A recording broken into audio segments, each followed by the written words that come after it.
പ്രധാനമന്ത്രി നരേന്ദ്രമോദി 18ാം ലോക്സഭയിലേക്കുള്ള തെരഞ്ഞെടുപ്പിന് മുന്നോടിയായി നടത്തിയ നിരവധിയായ പ്രസംഗങ്ങൾ, റാലികൾ, അതിൽ അംബാനിയുടെയും അദാനിയുടെയും പേര് ആദ്യമായി ഉപയോഗിച്ചതുമായി ബന്ധപ്പെട്ട വലിയ രീതിയിലുള്ള ചർച്ചയുണ്ടായിരുന്നു. അന്ന് കള്ളപ്പണം കോൺഗ്രസ് ഇവരെ കയ്യിൽ നിന്നും വാങ്ങി എന്ന ആരോപണം ഉയർത്തിയിരുന്നു.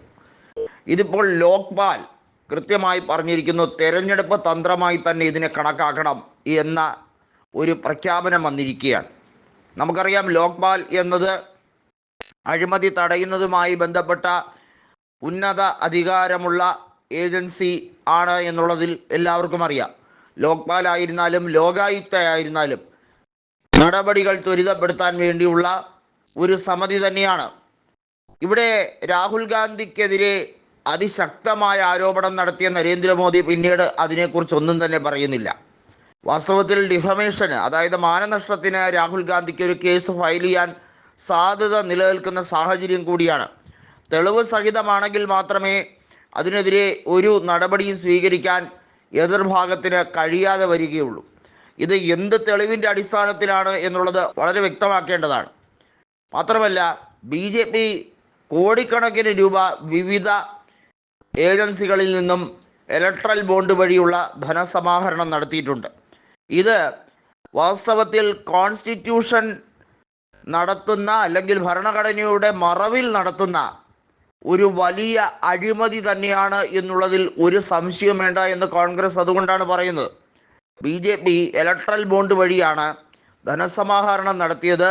അതുമായി ബന്ധപ്പെട്ട് ഉദ്യോഗസ്ഥർ അന്വേഷിച്ച് ചെല്ലാതിരിക്കാൻ വേണ്ടിയുള്ള പാരിതോഷികമായി ഇതിനെ കണക്കാക്കാൻ കഴിയും. സുപ്രീം കോടതിയാണ് ഇലക്ട്രൽ ബോണ്ടുമായി ബന്ധപ്പെട്ട കാര്യത്തിൽ ശക്തമായ നടപടി കൈക്കൊണ്ടതും ഒടുവിൽ ഇലക്ട്രൽ ബോണ്ട് റദ്ദാക്കിച്ചതും ഒക്കെ. ഭരണഘടനാപരമായി ഇത്തരത്തിൽ വീണ്ടും വീണ്ടും അതിൻ്റെ മറവിൽ BJP കോടികൾ കൊയ്തെടുക്കാൻ ഇരുന്ന സാഹചര്യത്തിൽ ഇലക്ട്രൽ ബോണ്ട് മരവിപ്പിച്ചപ്പോൾ ഉണ്ടായ വലിയ ആഘാതം എന്ന് പറയുന്നത് BJPയെ സംബന്ധിച്ചിടത്തോളം അത് തെരഞ്ഞെടുപ്പിൽ വളരെ വ്യക്തമായി അവർക്ക് നഷ്ടമുണ്ടായ സംഭവം തന്നെയാണ്. BJP മാത്രമല്ലല്ലോ, എല്ലാ പാർട്ടികളും തെരഞ്ഞെടുപ്പിൽ അഴിമതിയുമായി ബന്ധപ്പെട്ട വിഷയങ്ങൾ ഉന്നയിക്കുമ്പോൾ ഇലക്ട്രൽ ബോണ്ട് അവരുടെ പേരിലും അവരും വാങ്ങിക്കൂട്ടിയിട്ടില്ലേ എന്ന ആരോപണം BJP ഉന്നയിക്കുന്നുണ്ട്. വാസ്തവത്തിൽ ഇതിൻ്റെ അപ്പോസ്തലർ, അല്ലെങ്കിൽ ഇതിൻ്റെ എല്ലാ കാര്യത്തിലും ഒന്നാം പങ്ക്തിയിൽ നിൽക്കുന്നവർ BJPക്കാർ തന്നെയാണ് എന്നുള്ളതിൽ ഒരു സംശയവുമില്ല. ലോകായുക്ത ഇപ്പോൾ കൊണ്ടുവന്നിരിക്കുന്ന ഈ നടപടി ഇതൊരു ഒറ്റപ്പെട്ട സംഭവമായി കണക്കാക്കാൻ കഴിയുകയുമില്ല.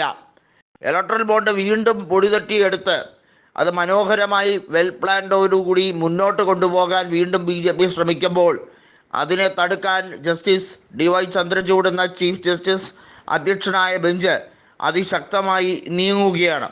ഇനി ഇത്തരത്തിൽ ഒരു കോൺസ്റ്റിറ്റ്യൂഷൻ്റെ മറവിൽ നടക്കുന്ന ഇത്തരത്തിലുള്ള പണം വെളുപ്പിക്കൽ നടക്കില്ല എന്ന് വ്യക്തമാക്കിക്കൊണ്ടാണ് സുപ്രീം കോടതി രംഗത്ത് വരുന്നത്.